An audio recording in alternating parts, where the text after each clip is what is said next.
अस्सलाम वालेकुम students. Chapter number 2 start कर रहे हैं बायोलॉजी का। सॉल्विंग अ बायोलॉजिकल प्रॉब्लम, यानी ऐसी प्रॉब्लम को सॉल्व करना जो बायोलॉजी से रिलेटेड है। ठीक है, उसके बारे में आज हम पढ़ेंगे कि बायोलॉजी की मदद से हम कैसे कोई प्रॉब्लम को सॉल्व कर सकते हैं। जो बायोलॉजिकल प्रॉब्लम्स होती हैं उनको कैसे सॉल्व किया जाता है। तो इसमें कह रहे हैं science is the systematic study of nature and how it affects us and the environment. यानी साइंस का मतलब है नेचर के बारे में पढ़ना। ठीक है, नेचर के बारे में पढ़ना और साइंस की मदद से, साइंस की वजह से हमारे माहौल पर क्या असर हो रहा है उसको पढ़ना साइंस कहलाता है। It is a body of knowledge that is constantly changing. ऐसी नॉलेज है जो चेंज होती रही है। ठीक है, होती रही है, हो रही है। क्यों चेंज हो रही है? क्योंकि through the use of better and more accurate tools for investigation. क्योंकि हमारे जो टूल्स हैं इन्वेस्टिगेशन के वो दिन ब दिन बेहतर होते जा रहे हैं। अगर पहले के लोगों को बुखार होता था तो बस वो हाथ लगा कर चेक करते थे बॉडी टेम्परेचर को। ठीक है, आज हम थर्मामीटर से इसको चेक करते हैं। तो ये तो छोटी सी मिसाल थी।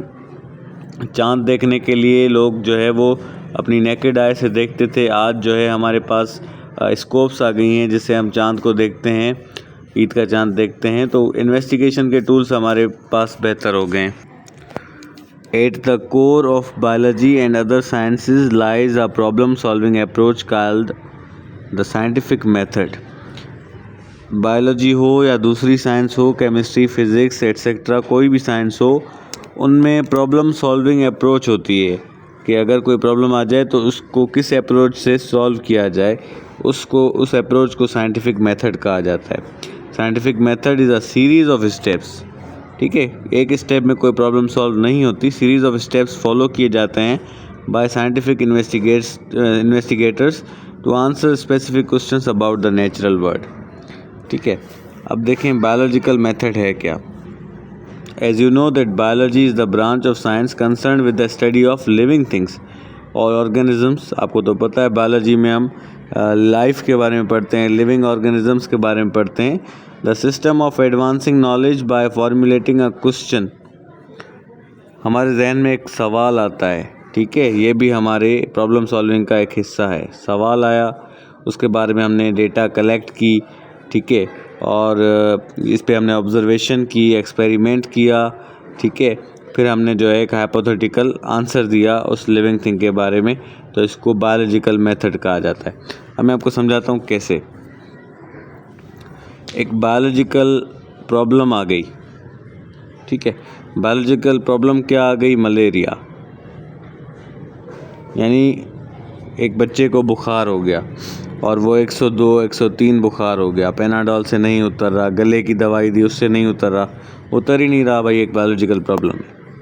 अब related observations and previous knowledge से हमें पता चलेगा थोड़ा बहुत कि भाई पहले भी एक बंदे को ऐसा हुआ था, एक बच्चे को पहले भी ऐसा हुआ था, तो फिर इस दवाई से ठीक हुआ था, इस स्टेप्स से ठीक हुआ था। ठीक है, सब लोग बैठकर इस पर ऑब्जर्वेशन करेंगे, और करेंगे, सोचेंगे। ठीक है,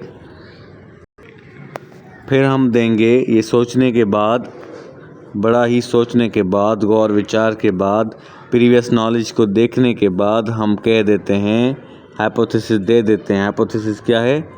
स्मार्ट गैस है, स्मार्ट गैस। ठीक है, कि हम कहते हैं भाई इस बच्चे को मलेरिया है, इस बच्चे को मलेरिया है। ठीक है, हम कहते हैं ना तो इसको मलेरिया हो गया, बगैर टेस्ट किए हम समझ जाते हैं। तो ये कैसे समझते हैं? जो ऑब्जर्वेशंस हमने की, उसको बच्चे को सही से देखा या प्रीवियस नॉलेज गेन की, उस पर हमने हाइपोथेसिस दी। हाइपोथेसिस क्या है? एक स्मार्ट गैस है। ठीक है, अब क्या करेंगे? उसके बाद एक्सप्लेन करेंगे उस हाइपोथेसिस को।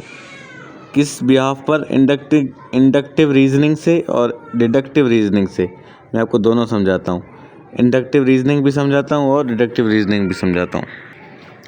अच्छा, ये इसकी क्या डेफिनेशन है इंडक्टिव रीजनिंग की? वो ये है कि guessing a general rule from observation. Guessing a general rule from observation, यानी ऑब्जर्वेशन से हम एक जनरल रूल ऑब्जर्व कर लेते हैं। मिसाल के तौर पर आप का एक मैथ्स का टीचर है, ठीक है, आपका एक मैथ्स का सर है, उसने आपसे एक टेस्ट ली, वो बहुत इजी थी। दूसरे महीने दूसरी टेस्ट ली, वो भी इजी थी। अब तीसरे महीने आप खुद कहोगे कि भाई 2 टेस्ट जो हमने दी हैं वो इजी थी, ये भी इजी होगी। ठीक है, यानी एक रूल, जनरल रूल आपने बना लिया अपनी ऑब्जर्वेशन से कि भाई 2 टेस्ट जो सर ने पहले ली थी वो इजी थी, तो ये तीसरी भी सर इजी ही लेगा ये।